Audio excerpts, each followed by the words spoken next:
ಕಾವೇರಿ ವಿಚಾರಕ್ಕೆ ಸಂಬಂಧಪಟ್ಟಂತೆ ಚರ್ಚೆಯನ್ನ ನಡೆಸೋದಕ್ಕೆ ಸಿಎಂ ಡಿಕೆ ಶಿವಕುಮಾರ್ ನೇತೃತ್ವದಲ್ಲಿ ಸರ್ವ ಪಕ್ಷ ಸಭೆಯನ್ನು ಕರೆಯಲಾಗಿದ್ದು ಸಭೆ ಆರಂಭ ಆಗಿದೆ. ಕಳೆದ 1.25 ಗಂಟೆಯಿಂದ ಈ ಸರ್ವ ಪಕ್ಷ ಸಭೆ ನಡೀತಾ ಇದೆ.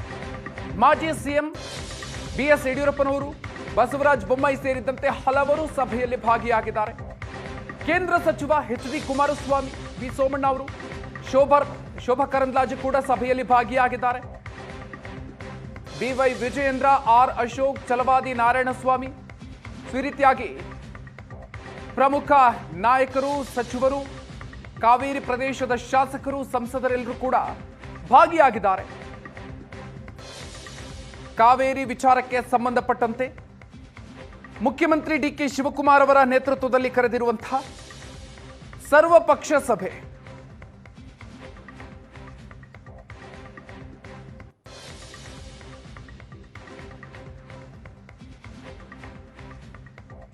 ಮುಖ್ಯಮಂತ್ರಿ ಡಿಕೆ ಶಿವಕುಮಾರ್ ಅವರ ನೇತೃತ್ವದಲ್ಲಿ ಸರ್ವಪಕ್ಷ ಸಭೆಯನ್ನು ಕರೆಯಲಾಗಿದ್ದು ಈಗಾಗಲೇ ಆರಂಭ ಆಗಿದೆ. ಕಳೆದ 1.25 ಗಂಟೆಯಿಂದ ಈಗಾಗಲೇ 1.25 ಗಂಟೆಯಿಂದ ಈ ಸಭೆ ನಡೀತಾ ಇದೆ.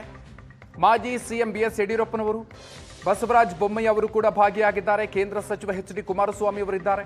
ವಿ ಸೋಮಣ್ಣ ಅವರು, ಶೋಭಾ ಕರಂದ್ಲಾಜೆ ಅವರು, ಬಿಜೆಪಿ ನಾಯಕರು ಕೂಡ ಈ ಸರ್ವಪಕ್ಷ ಸಭೆಯಲ್ಲಿ ಭಾಗಿಯಾಗಿದ್ದಾರೆ. ಕಾವೇರಿ ವಿಚಾರಕ್ಕೆ ಸಂಬಂಧಪಟ್ಟಂತೆ ಸಿಡಬ್ಲ್ಯೂಎಂಎ ನೀಡಿರುವಂತಹ ಆದೇಶ ಏನಿದೆ, ಆ ಆದೇಶಕ್ಕೆ ಸಂಬಂಧಪಟ್ಟಂತೆ ಚರ್ಚೆಯನ್ನ ನಡೆಸೋದಕ್ಕೆ, ಜೊತೆಗೆ ಮುಂದಿನ ದಿನಗಳಲ್ಲಿ ಕಾವೇರಿ ವಿಚಾರವಾಗಿ ಯಾವ ರೀತಿಯಾಗಿ ಕಾನೂನು ಹೋರಾಟವನ್ನ ನಡೆಸಬೇಕು, ಎಲ್ಲ ವಿಚಾರಗಳು ಇವತ್ತಿನ ಸಭೆಯಲ್ಲಿ ಚರ್ಚೆ ಆಗುತ್ತೆ.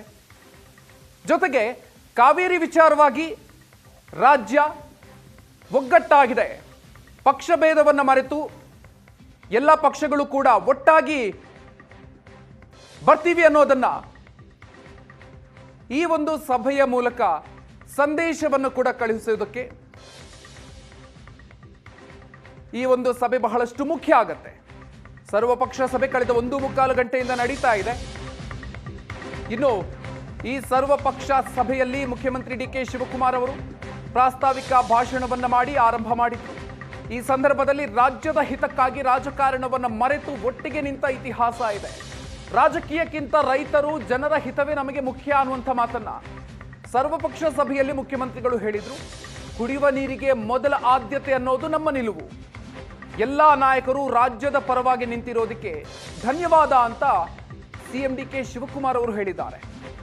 ಕುಡಿಯೋದಕ್ಕೆ ಸಮಸ್ಯೆ ಆಗದಂತೆ ನೀರನ್ನ ಸಂಗ್ರಹಿಸಿದ್ದೀವಿ ಅನ್ನುವ ಮಾತನ್ನ ಕೂಡ ಡಿಕೆ ಶಿವಕುಮಾರ್ ಹೇಳಿದ್ರು. ತಮಿಳುನಾಡು ಮುಖ್ಯಮಂತ್ರಿ ವಿಜಯ್ ಮಾತುಕತೆಗೆ ಬರ್ತೀನಿ ಅಂತ ಹೇಳಿದ್ರು. ಕಾವೇರಿ ಪರಿಸ್ಥಿತಿ ತಿಳಿಯಾದ ನಂತರ ಬನ್ನಿ ಅಂತ ವಿಜಯ್ಗೆ ಹೇಳಿದ್ದೀನಿ ಅಂತ ಈ ಸಭೆಯಲ್ಲಿ ಡಿಕೆ ಶಿವಕುಮಾರ್ ಹೇಳಿದ್ದಾರೆ. ನದಿ ನೀರಿನ ಹಂಚಿಕೆ ಸೌಹಾರ್ದಯುತವಾಗಿ ಪರಿಹಾರ ಮಾಡೋದಕ್ಕೆ ಆದ್ಯತೆಯನ್ನ ನೀಡಲಾಗುತ್ತೆ ಅನ್ನೋ ಮಾತನ್ನು ಕೂಡ ಈ ಸಂದರ್ಭದಲ್ಲಿ ಡಿಕೆ ಶಿವಕುಮಾರ್ ಹೇಳಿದ್ರು. ಇನ್ನು ಕಬಿನಿ ಡ್ಯಾಮ್ ತುಂಬಿದೆ, ಹೆಚ್ಚುವರಿ ಒಳಹರಿವು ಸಂಗ್ರಹಿಸೋದಕ್ಕೆ ಸಾಧ್ಯ ಇಲ್ಲ. ಕಬಿನಿಯಿಂದ ಹೆಚ್ಚುವರಿ ನೀರು ಸಹಜವಾಗಿ ತಮಿಳುನಾಡಿಗೆ ಹರಿತಾ ಇದೆ. ನಾಲೆಗಳಿಗೂ ಕೂಡ ನೀರು ಹರಿದಿದ್ದು ರೈತರಿಗೂ ಕೂಡ ಅನುಕೂಲ ಆಗ್ತಾ ಇದೆ ಅನ್ನೋ ಮಾತನ್ನ ಈ ಸರ್ವಪಕ್ಷ ಸಭೆಯಲ್ಲಿ ಮುಖ್ಯಮಂತ್ರಿ ಡಿಕೆ ಶಿವಕುಮಾರ್ ಹೇಳಿದ್ದಾರೆ.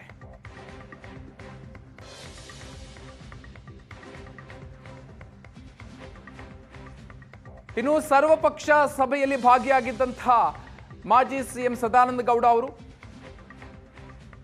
ತುರ್ತು ಕಾರ್ಯಕ್ರಮದ ನಿಮಿತ್ತ ಬೇಗ ಹೋಗ್ತಾ ಇದ್ದೀನಿ ಅಂತ ಹೇಳಿ ಅಲ್ಲಿಂದ ತೆರಳಿದ್ದಾರೆ. ಈ ಸಂದರ್ಭದಲ್ಲಿ ಮಾತಾಡಿದ್ದಾರೆ. ನಮ್ಮ ನೆಲ, ಜಲ, ಭಾಷೆಗೆ ಸಂಬಂಧಪಟ್ಟಂತೆ ಬೆಂಬಲವನ್ನ ನೀಡ್ತೀವಿ ಅನ್ನುವಂಥ ಮಾತನ್ನ ಸದಾನಂದ ಗೌಡರು ಹೇಳಿದ್ದಾರೆ. ನಡೀತಾ ಇದೆ. ನಾನು ತುರ್ತು ಬೇರೆ ಕೆಲಸದ ನಿಮಿತ್ತ ನಾನು ಹೊರಗೆ ಹೋಗ್ತಾ ಇದ್ದೀನಿ. ಈಗಾಗಲೇ ನಮ್ಮೆಲ್ಲರ ವಿಚಾರಗಳನ್ನ ನಾವು ಪ್ರಸ್ತಾಪ ಮಾಡುವಂತ ಪ್ರಯತ್ನಗಳನ್ನು ಮಾಡಿದ್ದೀವಿ. ರಾಜ್ಯದ ನೆಲ, ಜಲ, ಭಾಷೆ ಇದರ ವಿಚಾರ ಬಂದಾಗ ನಾವೆಲ್ಲ ಒಟ್ಟಾಗಿ ಒಂದಾಗಿ ಕೆಲಸ ಮಾಡುವಂತದನ್ನು ಮಾಡ್ತಾ ಇದ್ದೇವೆ. ಏನೋ ದೇವರ ದಯದಿಂದ ಕಳೆದ 2-3 ದಿವಸಗಳಿಂದ ಕಬಿನಿ ಭಾಗದಲ್ಲಿ, ವಯನಾಡು ಭಾಗದಲ್ಲಿ ಮಳೆಯಾದ ಕಾರಣ ನೀರು ಓವರ್ಫ್ಲೋ ಆಗಿ ಹೋಗ್ತಾ ಇರುವಂತದ್ದು, ನಾವು ಕೊಡಬೇಕಾದಂತ ನೀರನ್ನು ವರುಣನೇ ದೇವರ ಕೊಟ್ಟ ಹಂಗೆ ಆದ ಕಾರಣ ಸ್ವಲ್ಪ ಮಟ್ಟಿನ ನಮ್ಮ ಆ ಒಂದು ಏನು ಗಂಭೀರತೆ ಐತೆ ಅದು ಕಡಿಮೆ ಆಗಿದೆ ಅಂತ ನಾನು ಭಾವಿಸ್ತಾ ಇದ್ದೇನೆ. ಅದು ಅಲ್ಲಿ ಪ್ರಸ್ತಾಪಗಳಾಯ್ತು. ಸಾಧಾರಣವಾಗಿ ಇಂಥ ಮಳೆ ಬಾರದಂತ ಸಮಯದಲ್ಲಿ ಮಾತ್ರ ನಾವು ಇದರ ಬಗ್ಗೆ ಚರ್ಚೆ ಮಾಡುವಂತ ಒಂದು ಜಾಯಮಾನಕ್ಕೆ ಬಿದ್ದುಬಿಟ್ಟಿದ್ದೇವೆ. ಇದು ಆಗಬಾರ್ದು. ಯಾವುದೇ ಸರ್ಕಾರಗಳು ಬಂದರೂ ಕೂಡ ಕಾವೇರಿ ಇದಕ್ಕೆ ವರುಣನ ಕೃಪೆ ಯಾವಾಗ ಆಗುತ್ತೆ, ಅವಕೃಪೆ ಯಾವಾಗ ಆಗುತ್ತೆ ಅಂತ ಯಾರಿಗೂ ಗೊತ್ತಿಲ್ಲ. ಆದ ಕಾರಣ ಇದಕ್ಕೊಂದು ಶಾಶ್ವತವಾದಂಥ ಪರಿಹಾರವನ್ನು ಕಂಡುಹಿಡುಕುವಂಥದ್ರಲ್ಲಿ ನಾವು ಪ್ರಯತ್ನಗಳನ್ನು ಮಾಡದೆ ಕೇವಲ ಯಾವುದೋ ಒಂದು ಸಂದರ್ಭದಲ್ಲಿ ಆ ನೀರಿನ ಕೊರತೆ ಆದಾಗ ತಮಿಳುನಾಡು ಕೋರ್ಟಿಗೆ ಹೋಗಿ ನಮಗೆ ನೀರು ಕೊಡಿ ಅಂತ ಕೇಳಿದಾಗ ಮಾತ್ರ ನಾವು ಹೆಜ್ಜೆ ಇಡುವಂಥದ್ದು ಇದು ಸಮಂಜಸ ಅಲ್ಲ ಅಂತ ಹೇಳುವಂಥದ್ದು ಎಲ್ಲರ ಮನಸ್ಸಿಗೆ ಬಂದಿದೆ. ಅದರ ಬಗ್ಗೆ ಒಂದು ಆಗಬೇಕು. ಎರಡನೇದಾಗಿ ಲೀಗಲಿ ಇವತ್ತು ತಮಿಳುನಾಡಿನ ಆ ಬೇಡಿಕೆಗಳನ್ನು ಒಂದು ರೀತಿಯಲ್ಲಿ ಕೇಂದ್ರ ಸರ್ಕಾರ ತಿರಸ್ಕಾರ ಮಾಡುವಂಥದ್ದು. ಈಗಾಗಲೇ ಮೇಕೆದಾಟಿನ ಬಗ್ಗೆ ಮತ್ತೊಂದರ ಬಗ್ಗೆ ಪ್ರಶ್ನೆ.